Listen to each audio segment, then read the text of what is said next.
Hello there, friend. Welcome to day 3 of The Game of Life and How to Play It by Florence, Scovel, Shinn.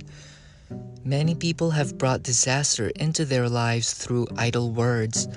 For example, a woman once asked me why her life was now one of poverty and limitation. Formerly, she had a home, was surrounded by beautiful things, and had plenty of money.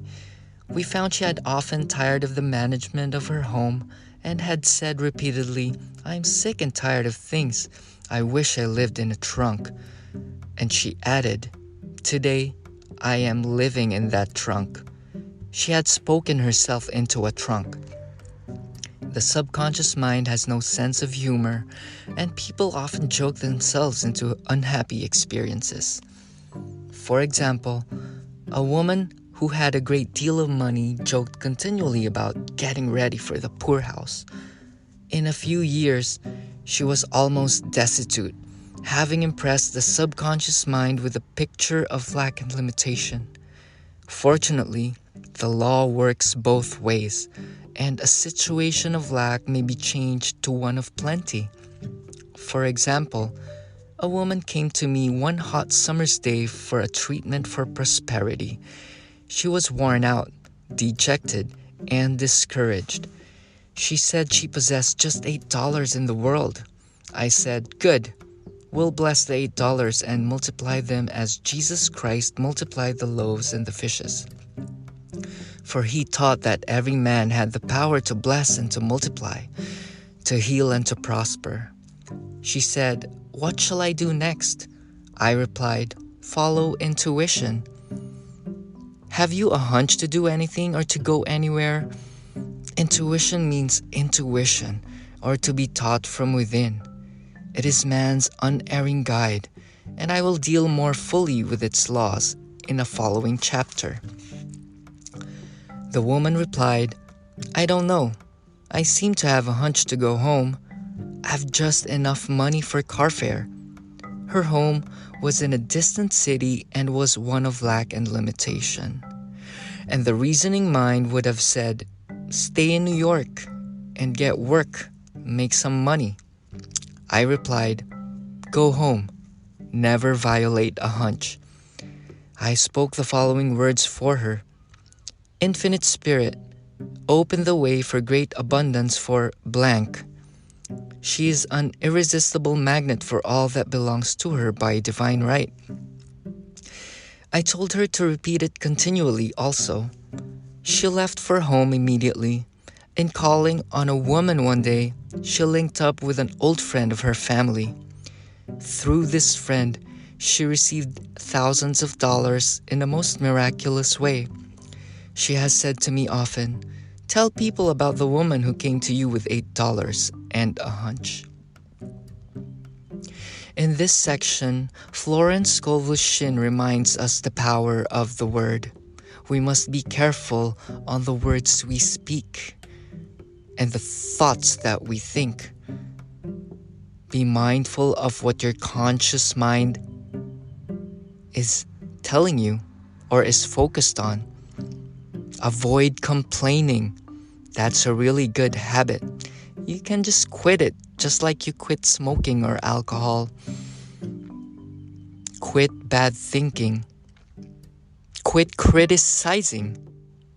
Always see the other side, the beauty, the bright side of things. If you have the urge to complain or see the negative in a thing, catch your mind. Be mindful. Switch it immediately. Turn it around. Switch your "I got to" "I get to." For example, "I gotta do the trash." "I gotta do the dishes." Switch to "I get to do the dishes." What an opportunity to become mindful and loving each dish, and be grateful for life and for the plates and for water. See, these things are skills that you need to cultivate.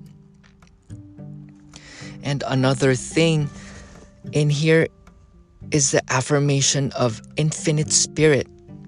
Open the way for great abundance for me. I am an irresistible magnet for all that belongs to me by divine right. Sometimes our conscious mind or our intellect reasons a lot. It does its chatter. It sounds smart most of the time, but it imposes limitations, complaints, opinions. Hang out in a place of curiosity. Hang out in the mystery rather than the things that you know. Focus on abundance. Focus on your possibilities. Focus on your hunches. Make time to meditate and pray and listen to the divine spirit. What is your higher self telling you? If you have a hunch to play the guitar or create some drawings or have a hunch to go to this certain cafe, entertain that hunch. For that is where the miracle happens, the unexplainable. Focus more on the feeling rather than the doing. Focus more on the being rather than the thinking. You go with the balance of those two. If you think too much, you're gonna get a headache. If you feel too much, you're just gonna end up crying all day in appreciation of the world and its beauty.